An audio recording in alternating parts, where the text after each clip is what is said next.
اہل سنت میلاد مصطفیٰ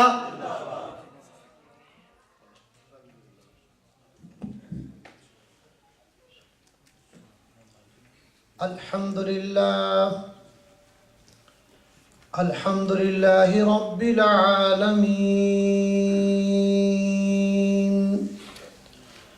والعاقبة للمتقين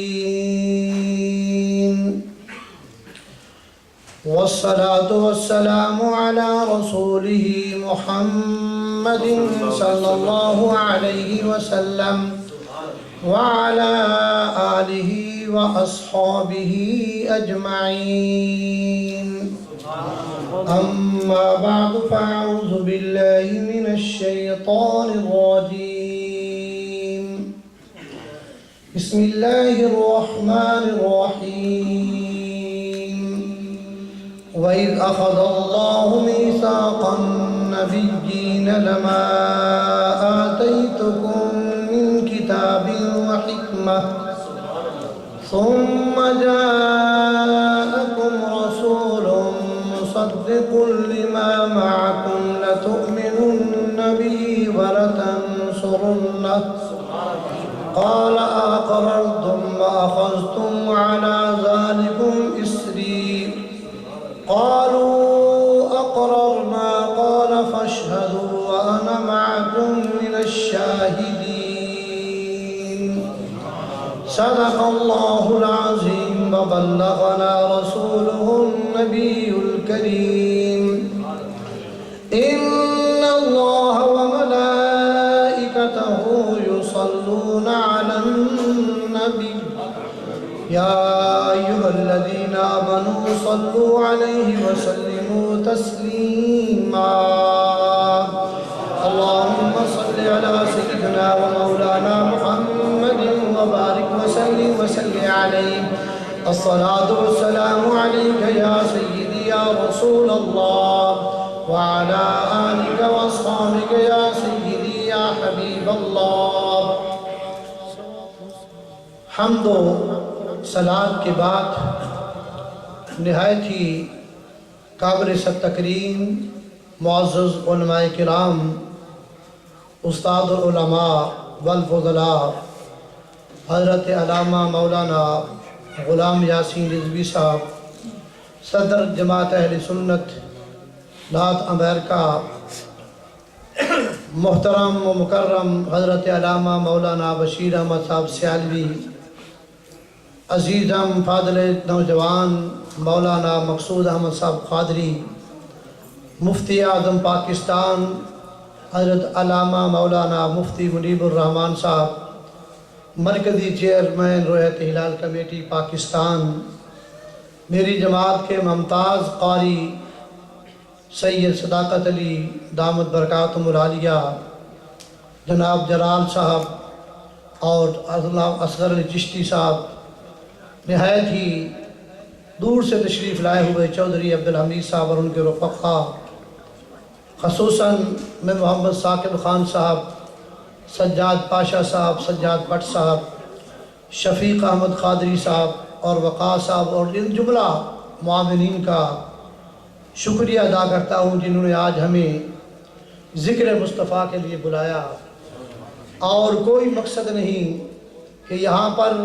پیارے محبوب علیہ السلام کے نورانی بابرکت محفل کے اندر یہ لوگ بھی حاضر ہو جائیں میں شکریہ ادا کرتا ہوں جملہ حاضرین کا اس محفل میں سجانے کے لیے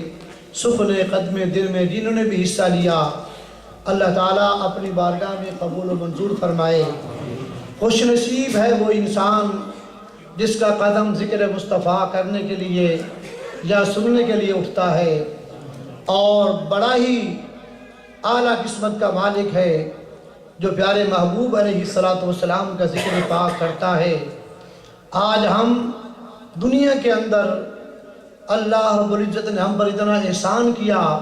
کہ ہمیں اپنے محبوب کے ذکر کے لیے منتخب فرما دیا میں اختصار کے ساتھ یہ بات کہتا ہوں کہ ہر عبادت رد ہو سکتی ہے لیکن ذکر مصطفیٰ رد نہیں ہو سکتا ہر عبادت رد ہو سکتی ہے لیکن ذکر مصطفیٰ رد نہیں ہو سکتا،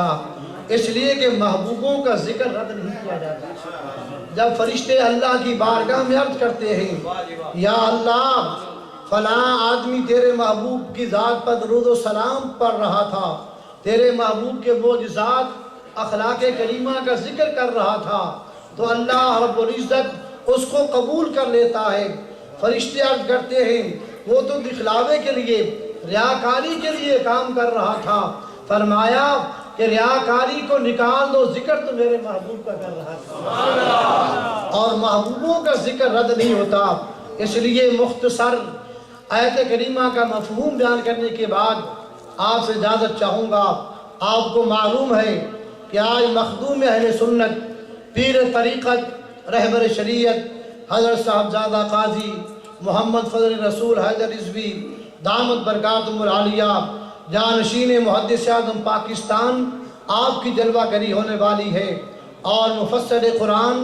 علامہ سید ریاض حسین شاہ صاحب جماعت اہل سنت پاکستان کے مرکزی ناظم اعلیٰ ہیں،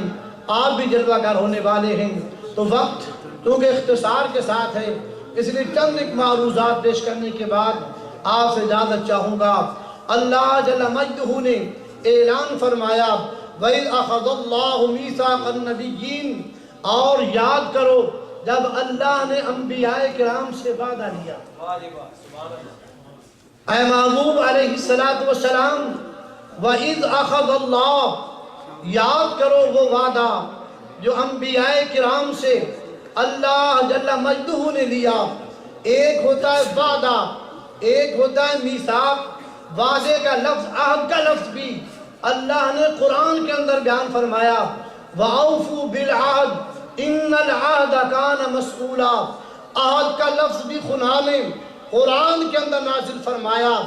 اور میثاق کا لفظ بھی خدا نے قرآن کے اندر فرمایا۔ اس کا معنی بھی وعدہ ہے، میثاق کا معنی بھی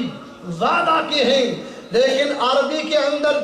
میثاق اسے کہتے ہیں جو سب سے زیادہ پکا وعدہ ہو، یعنی جو مضبوط بات ہو۔ عربی زبان کے اندر عہد بھی وعدے کو کہا جاتا، جیسے میں نے کہا میثاق بھی وعد کو کہا جاتا ہے، لیکن یہاں میثاق کا لفظ استعمال فرما کر اللہ جل مجدہ نے فرمایا اے انبیاء کرام، آپ پختہ وعدہ میرے ساتھ کریں جب آپ کی عظمتوں کے ڈنکے بج رہے ہوں، جب آپ کا کلمہ پڑھنے والے لوگ موجود ہوں۔ ثم جاءکم رسول، پھر وہ میرا عظمتوں والا رسول تشریف لے آئے۔ رسول پر جو تنوین ہے یہاں تعظیم کے لیے، تکریم کے لیے، فرمایا وہ عزت والا، حرمت والا، وہ شان والا میرا محبوب، میرا رسول تشریف لائے، تو فرمایا لَتُؤْمِنُنَّ بِهِ وَلَتَنْصُرُنَّهُ، ضرور بر ضرور اس پر ایمان بھی لانا، اور ضرور بر ضرور ان کی مدد بھی کرنا۔ لام بھی تاکید کے لیے، نون تاکید ثقیلہ بھی تاکید کے لیے، یعنی اللہ رب العزت صرف یہی فرما سکتا تھا آپ ان کی مدد کریں، ان پر ایمان لائیں، لیکن اللہ رب العزت نے تاکید کے ساتھ، یعنی ایک تاکید نہیں، کئی تاکید لگا کر یہ اعلان کیا لَتُؤْمِنُنَّ بِهِ وَلَتَنْصُرُنَّهُ، ضرور بر ضرور آپ پر ایمان لانا ہے۔ لیکن قربان جائیں اللہ رب العزت کو یہ بھی علم ہے کہ وہ نبی آخر الزمان تمام انبیاء کرام کے بعد تشریف لائیں گے، لیکن پتہ معلوم ہو جائے کہ ہر نبی آنے والا اپنے دور میں اپنی امت، اپنے غلاموں کو یہ اعلان کرتا رہے کہ ہم جائیں گے، ہمارے بعد امام الانبیاء تشریف لائیں گے۔ وہ کون سے انبیاء کرام کے امام؟ کسی نے کہا عظمتوں کے نگین جڑے ہیں، عظمتوں، ہر نبی کا اللہ کے نبی نے فرمایا کہ عظمتیں بیان کرو، عظمتوں کے نگین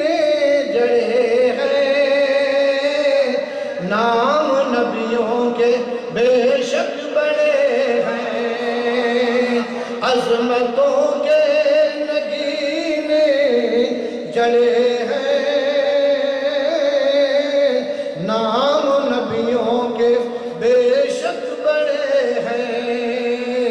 پر مقتدی بن کے پیچھے کھڑے ہیں، پر مقتدی بن کے پیچھے کھڑے ہیں، جو پہلے سے آئے ہوئے ہیں، پر مقتدی بن کے پیچھے کھڑے ہیں، جو پہلے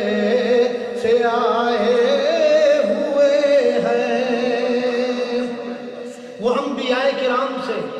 اللہ جل مجدہ نے اعلان کیا تو ان کی مدد بھی کرنا ہے، ان پر ایمان بھی لانا ہے۔ انبیاء کرام بیت المقدس